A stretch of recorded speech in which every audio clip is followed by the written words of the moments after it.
Баршаңызға сәлем достар. Осындай өте дәмді болып шығатын сүзбе қосылған печеньенің рецептісімен бөліскім келіп отыр. Ерітілген сары майға қант, аздап тұз, ванилин, жұмыртқа, қаймақ қосып дайындап қоямыз. Ұнымыздың үстіне қопсытқышты салып араластырамыз. Жаңа дайындап қойған қоспаның үстіне ұнымызды салып, жұмсақ етіп қамыр илейміз.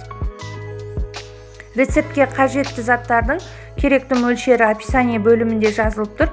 Қарап көріп алсаңыздар болады. Ұнның көлемі шамал аздау болса, аздап қоссаңыздар болады. Осындай өте жұмсақ, қолға жабыспайтын қамырымыз дайын болып шығады. Бетін жауып, холодильникке жарты сағатқа қойып аламыз. Сүзбеге бір қасық қант қосып араластырамыз. Қамырымызды алып, жұқа етіп жаямыз. Қатты жұқа етіп жібермеңіздер. Домалақ пішінде бөліп кесіп алып шығамыз. Менде осындай пластиковый форма, кез келген затпен кесіп алсаңыздар болады. Арасына сүзбемізді салып, самса секілді бүгіп шығамыз.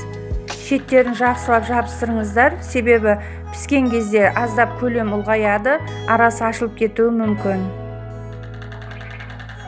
Қызып тұрған пеште 170-180 градуста 20-30 минутқа салып пісіріп аламыз. Осындай аз уақытта өте дәмді сүзбе қосылған печеньелеріміз дайын болды.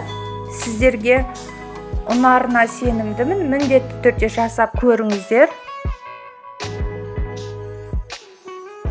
Каналым ұнап жатса, комментарий бөліміне өз пікірлеріңізді жаза кетіңіздер.